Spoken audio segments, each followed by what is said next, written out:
jauh banget dari sini, ribuan kilometer di Asia Barat. Situasinya lagi panas-panasnya. Iran sama aliansi Amerika-Israel lagi saling serang pakai rudal. Kedengarannya mungkin jauh ya, tapi jangan salah, getarannya itu bisa nyampe langsung ke dompet kita di Indonesia. Loh, kok bisa? Nah, ayo kita bedah bareng-bareng. Pasti banyak yang nanya kan, gimana ceritanya konflik di belahan dunia lain bisa ngancem isi dompet kita di sini? Jawabannya itu ada di satu jalur laut yang sempit.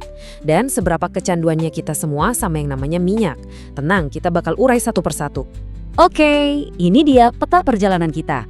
Kita mulai dari pemicu perangnya, terus kita lihat gimana perang ini ngancam jalur minyak paling vital di dunia.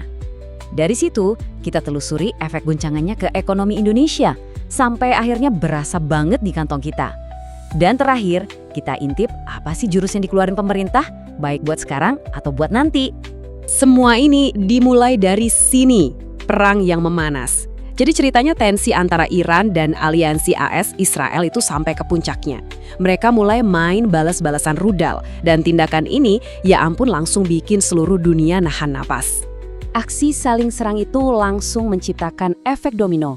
Dan kartu domino pertama yang jatuh adalah ancaman di titik paling krusial buat minyak dunia, yaitu Selat Hormuz. Nah, ini dia nih yang paling bikin pasar energi global ketar-ketir. Jadi, apa sih Selat Hormuz itu? Coba bayangin deh, ada sebuah jalur air yang sempit banget di antara Iran dan Uni Emirat Arab. Jalur inilah yang sering disebut-sebut sebagai urat nadinya pasokan minyak dunia. Kenapa? Karena hampir semua kapal tanker minyak raksasa harus lewat sini. Sepenting apa emangnya? Angkanya gila sih, sekitar 20%. Jadi, 1/5 dari seluruh pasokan minyak mentah di planet ini harus ngelewatin titik sempit itu. Dan di tengah konflik, Iran ngancam mau nutup jalur itu.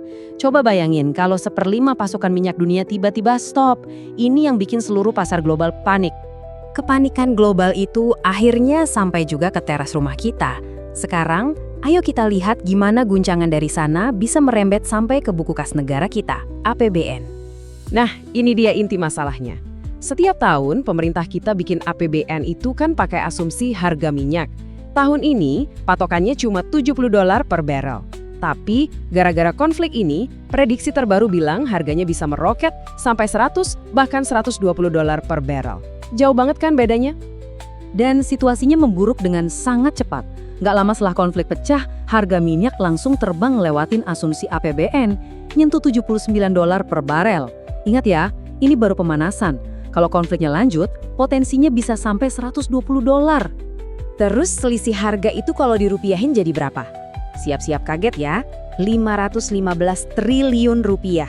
Itu potensi duit ekstra yang harus pemerintah keluarin buat nombokin selisih harga minyak. Biar kebayang, duit segitu tuh hampir setara sama seluruh anggaran buat bangun ibu kota Nusantara tahap pertama. Wow! Dan ini bukan sekedar nakut-nakutin loh. Ekonom Bima Yudhistira dari Chelios juga memprediksi kalau angka 100–120 $ per barel itu sangat mungkin terjadi. Ini menunjukkan betapa seriusnya situasi yang kita hadapi.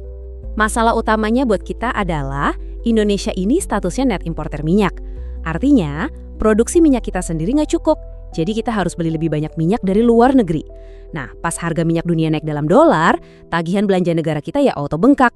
Seberapa bengkak? Setiap kenaikan $1 aja di atas asumsi, anggaran kita bisa jebol 10,3 triliun rupiah.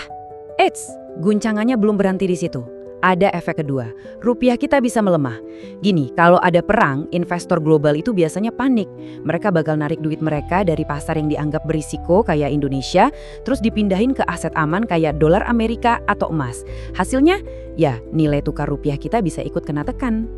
Oke, tadi kita udah ngomongin angka triliunan, APBN, dan lain-lain. Sekarang kita tarik ke level yang paling penting, dompet kita masing-masing. Gimana caranya semua ini akhirnya ngaruh ke belanjaan kita sehari-hari? Ada istilah ekonominya namanya cost push inflation. Gampangnya gini deh, ini adalah jenis kenaikan harga yang terjadi bukan karena orang banyak belanja, tapi karena biaya produksi dan biaya kirim barangnya jadi lebih mahal. Dan dalam kasus ini, biang keladinya ya bahan bakar. Begini cara kerjanya, gampang kok. Pertama, harga BBM kemungkinan besar bakal naik. Kedua, karena BBM naik, ongkos logistik dan transportasi juga pasti ikut naik. Mulai dari ongkir paket, tiket bus, sampai biaya angkut sayur dari desa ke kota.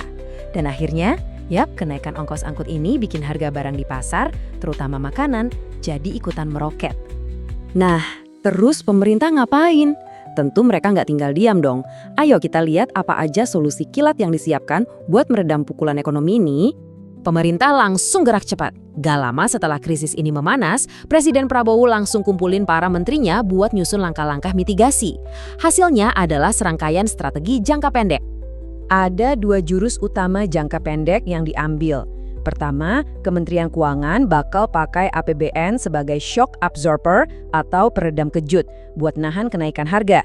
Kedua, pemerintah bakal ngebut nyalurin bantuan sosial pangan, kayak beras 10 kilo dan minyak goreng 2 liter untuk 35 juta keluarga. Tujuannya jelas, ngejaga daya beli masyarakat biar nggak anjlok. Tapi kita semua tahu, bansos dan nombokin harga itu kan cuma solusi sementara ya kan? Nah, untuk kedepannya, para ahli ngingetin kalau kita butuh solusi jangka panjang yang lebih mendasar, biar nggak gampang goyah lagi sama guncangan kayak gini. Salah satu kelemahan kita sekarang itu ada di cadangan minyak strategis. Stok kita itu cuma cukup buat sekitar 20 hari. Coba bandingin sama rekomendasi para ahli, kayak Wijayanto Samirin, yang bilang kita harusnya punya cadangan buat 90 hari. Wah, bedanya jauh banget. Emang apa gunanya sih? Gini, dengan cadangan yang lebih besar, Indonesia itu punya bantalan yang lebih tebal. Jadi pas ada lonjakan harga atau gangguan pasokan global yang tiba-tiba, kita nggak langsung panik. Kita punya waktu lebih buat cari solusi tanpa harus langsung membebankan semuanya ke masyarakat. Jadi kita sampai di pertanyaan terakhir. Konflik yang kelihatannya jauh ternyata dampaknya nyata banget buat kita semua. Pemerintah udah ambil langkah-langkah cepat, tapi di sisi lain ada juga rekomendasi buat solusi jangka panjang. Pertanyaannya sekarang, apakah strategi jangka pendek ini udah cukup buat melindungi kita?